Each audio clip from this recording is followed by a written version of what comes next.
Purpose of harsh strokes of fate, bond with God. Regardless of how your earthly life turns out, you should always remember that in my plan of eternity everything is intended such that it will benefit your soul, and that none of my living creations are left to their own devices but that I, in my wisdom, realized what is best for every individual person. Were you able to achieve the firm belief that I myself stand behind every event with my will or my permission, nothing would hardly ever frighten you again. For my love knows how to arrange everything such that it is good for you.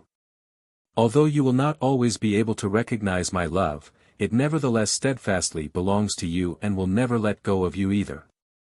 But my wisdom also recognizes the spiritual hardship you humans live in and the fact that you will invariably strive towards the abyss if I don't intervene in order to first deal with the spiritual hardship, so that the earthly adversities can diminish, which are only the consequences of the spiritual hardship. It is particularly dire for those people who possess no faith whatsoever in a God and Creator who also created them as a product of His never-ending strength of love. Only harsh strokes of fate, which they have no control of avoiding, can change especially those people's way of thinking, by having to recognize a power above them whose will also controls their life on earth. It is my constant endeavor to convince these people of this and to motivate them to subordinate themselves to this power, to acknowledge and communicate with it. For only that which remains inexplicable to them in an earthly way can make them change their thinking. And so many things, which are described as harsh strokes of fate and which barely infer the love of a God and Creator, happen in the world for the sake of these disbelieving people.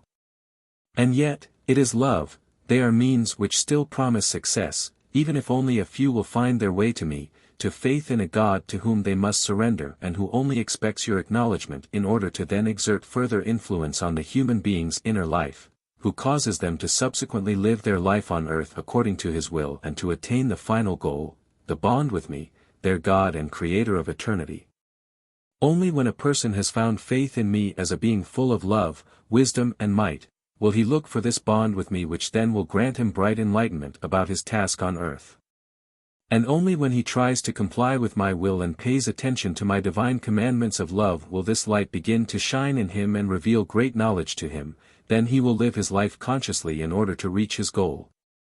He would indeed be able to gain this faith in me without difficult destined burdens if he could bring himself to live a life of love of his own accord, if he could rise above his selfish love and change it to selfless neighborly love. Then he would have established the bond with me from his side and he would find it easy to believe in me, his eternal God and Father. Then he would not go astray any more because his bond with me through love would protect him from the fall into the abyss. Love and faith are essential to reach the final goal, the liberation from the physical form. And I will always direct all events in the world such that they will be able to yield spiritual success for that person who has not entirely been taken in by my adversary and still exhibits the unbroken resistance towards me, for I force no one to succumb to me and my will, but I will always help him to recognize me myself, even if this requires harsh strokes of fate, which then will only ever be based on my love. However, the human being must make his own free decision in earthly life, and he will also always gently be urged from within to take the right path, the path of love. Yet as long as he ignores this inner urging, he forces me to employ methods which can lead to faith in a God and Creator who is love, wisdom and might within himself.